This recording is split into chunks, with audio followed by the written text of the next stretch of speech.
Well, we're still traveling down the annealing rabbit hole, folks. Hi everyone, it's the Four Gun Guy. And today I want to talk to you about the latest edition. Yes, I pulled the trigger and I bought an AMP annealer, or Annealing Made Perfect annealing machine.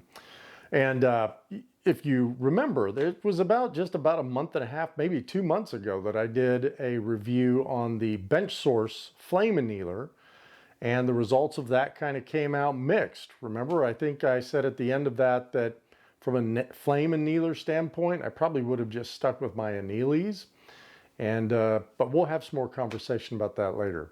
But what I wanted to go over today, kind of keep it short, is the overview and the setup of the AMP here. It's very simple. It's not going to take much time. In fact, there's a lot of videos. Even the AMP website has videos how to set this up. So I'm not going to go through the details of how to really set the whole thing up. I want to talk to some things though that you're going to want to consider.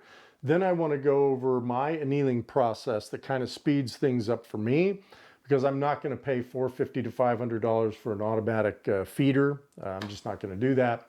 And then I want to have like a flame versus induction discussion, and not necessarily a versus in the what's better from that aspect, but more of what will be the best thing for you on your budget and what you want to get out of annealing your brass. And then we'll run into some final thoughts. So if you're ready to go, let's get to it.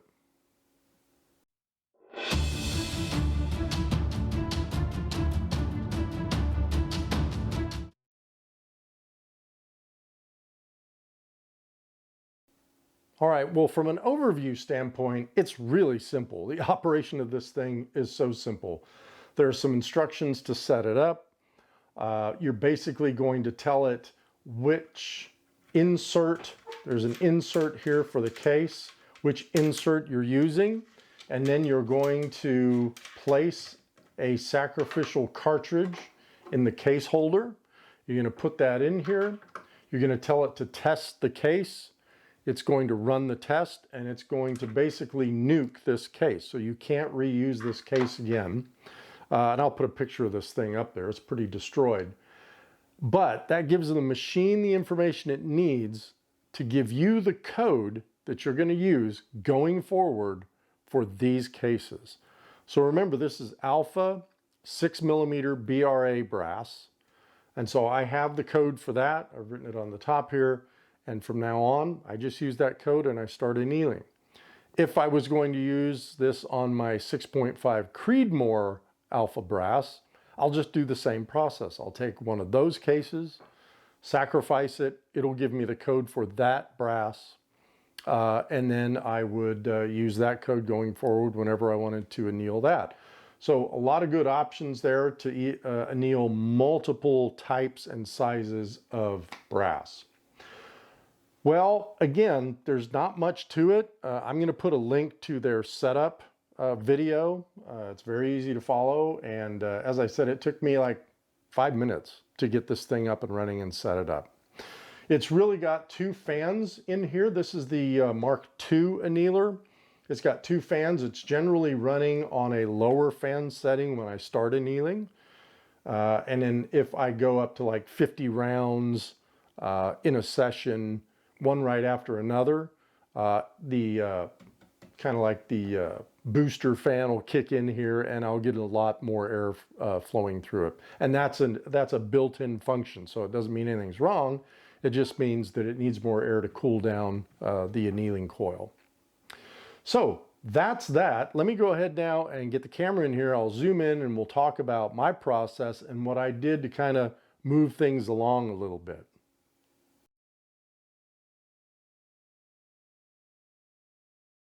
Okay, well, here we are, and what I'm doing is I'm letting it kind of warm up. When you start it up, you're going to press these buttons a couple times. It's going to ask you, do you want to use the last code you used? You say yes, and it's using code 0148. Do not use that code on yours. This is just the code it gave me for my brass. Now, the other thing you'll notice is I've got 2, as I mentioned earlier, I think, I've got 2 of these case holders.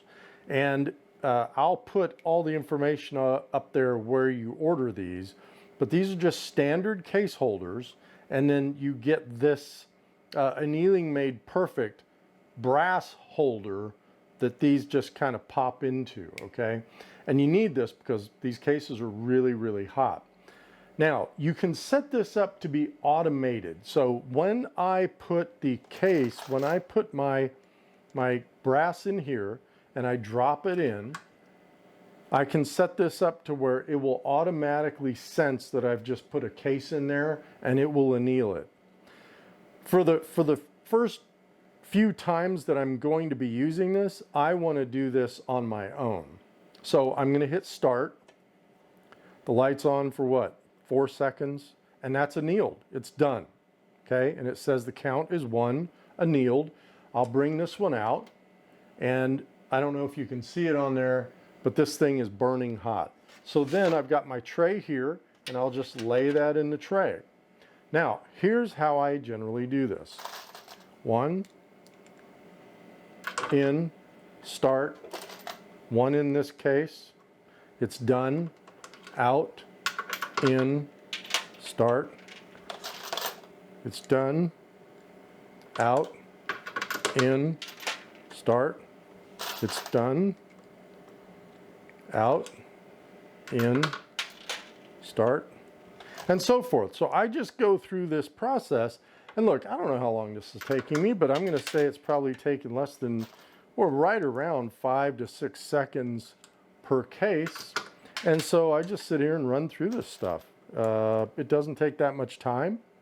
And as I said, I'll do 20 or 30, and then I will let it cool off for a little bit, and that's it. And again, a lot of you may be looking at this going, you paid that much money just to do that, but you don't realize what's entailed inside this little black box here, right?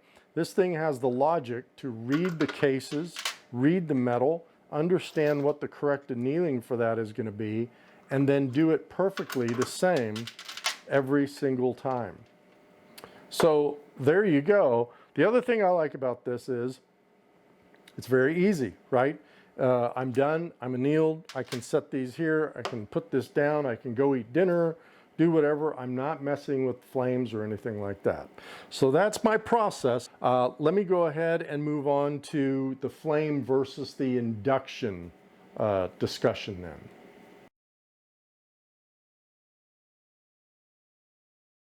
Flame induction uses flames. You have the annealers with a single flame, you have the bench source with 2 flames. Out of those 2, my choice is the annealers. And the only reason was because that bench source was a pain in the neck to keep things tightened down and in sync and all of that. So if you're gonna go with a flame annealer, I would recommend the annealers, hands down. Don't use a drill. Don't use a drill with a flame. Please don't do that. You are not gonna get the results you think you're gonna get, and you might as well just not anneal at all. In fact, I think Eric Cortina said that. If you're not going to do it right, then just don't do it. And your brass won't last as long, most likely, but that's okay. That's okay. You'll just get new brass. Now, when it comes to the flame versus induction, induction means this is using electricity. When you drop these things down in there, these cases, they're going in the center of an electric coil. And when that coil heats up, it induces the brass in your case to heat up. And that heats up to 700 degrees or so for proper annealing. So this thing does it all. Flame versus this. Flames, I have to worry about flames. I have to buy torches. I have to buy tanks. I have to have my room real ventilated. I ventilate when I run this thing still. But I have to really have ventilation in a room when I'm doing the flame annealing. Plus you look at the cost. Now the cost of this is the electricity, right? This is going to use more electricity than those other tools. They're just running a motor. This is running the induction element itself and the fans. So I would say electricity-wise, this is going to use more electricity. Cost-wise, I'd almost bet they're probably about the same. You factor in the cost of the gas versus the cost of the electric. So there you go. Consistency-wise, this thing hands down all day long. Real quick story, the other day I went out to the range, once fired brass. Took it through my reloading process, and I'll put a video up here on that so you can see how I reload. First 5 shots, the SD was around 1. My ES was around 3. But then I just left the magneto speed on there, and 25 shots later, my SD was around 6, and my ES was around, I think, 10 or 11. Over 25 shots, for me, that's awesome. An 11 foot per second spread over 25 rounds, that's not going to really affect any shots out inside of 800 yards at all. So consistency, the amp, this is expensive. This is about twice what you're going to spend on the Benchmate. This is about 4 times what you're going to spend, 3 or 4 times what you're going to spend on the Annealers. So let's talk budget now. If you don't have the budget for this, I would get the Annealers. So there you go. Let's go into final thoughts.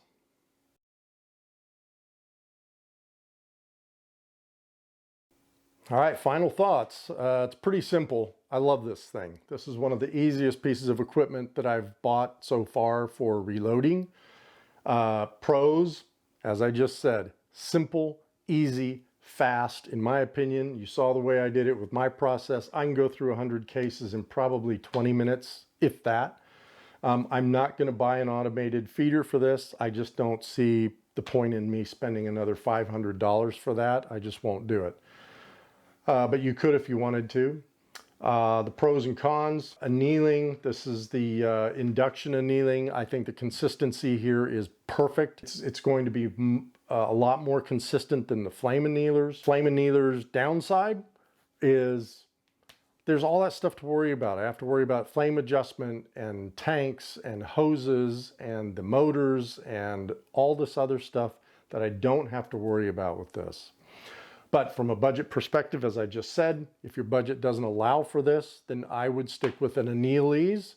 I would not recommend doing your own induction annealer, building it off of Amazon. I just wouldn't. I'm sure there's some plans out there that are great, but again, you're going up against you moving your hand back and forth, and are you here for a half a second more or a second more here, and now this is over annealed and that's a little under annealed. This gives you that consistency. So there you have it, guys. I hope this is kind of a quick video. I love this amp. I don't think I'm getting rid of this one anytime soon.